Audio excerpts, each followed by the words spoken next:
Hi, welcome to Pax Europiana. This is Günther speaking here. I'm now going to give a press conference in Upper Austria and Linz calling for NATO membership. This will be in German. I will also publish this video on my podcast channel. But just to inform you in English, that Linz is the Upper Austrian capital, and of course it's very important that here in the regions, in the Federal Republic, everybody knows about the NATO People's Petition. I have now 1,355 signatures already. I need 8,000 for official launch of the next step of this People's Petition, and I will definitely get this over time. I will start now a tour in all regions, and I will make the case for Austria to join together with Sweden, Finland in the next stage, together with Kosovo and Bosnia, and hopefully also with Ukraine. This beautiful alliance to defend free Europe. Of course, in Austria it's very difficult because we have this neutrality myth and we have a lot of this kind of ancient narratives of anti-Americanism, of hate against America, of a kind of insular status of Austria, which was created by this Stalinistic requirement of neutrality. And that's of course very difficult, and I hope I can change this narrative. I hope I can lead to a debate where we will basically be firmly based in the West and finally be a fully free country.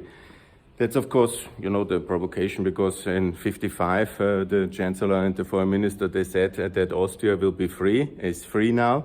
Of course we were free from the military occupation of the Soviets, and we were fully sovereign, but we were not so fully sovereign ultimately, because the Soviets still had a huge say in our foreign policy.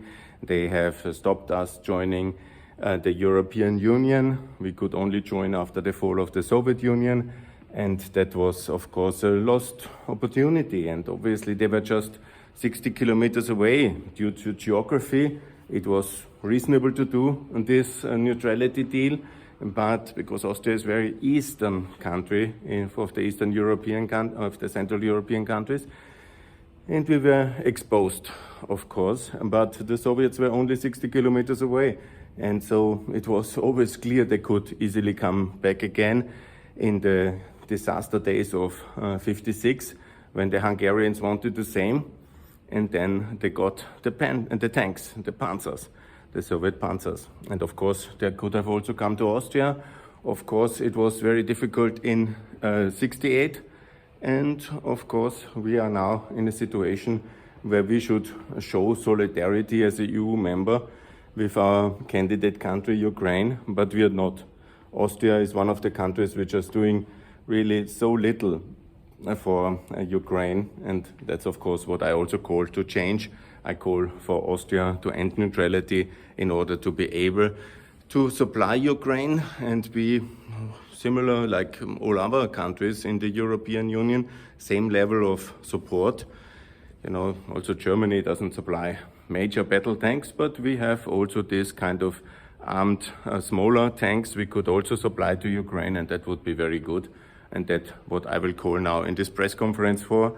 You have seen my press conference on Monday in Vienna, and I will do a similar presentation, and I will continue this campaign. And wherever you are, especially when you are an Austrian citizen in a sense, but when you know Austrians and when you have Austrian friends, or when you meet them in the streets, or when you travel in Austria, ask them why we are not in NATO, because there is no reason for that, and it must change. Austria must join NATO.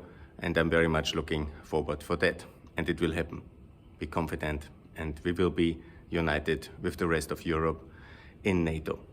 And we will succeed against the Russia now mobilizing its troops. Nevertheless, it will be the West winning again. Freedom will win in this confrontation with Russia. Thanks a lot. And let's be more united in Europe as an answer to the Russian aggression. Bye.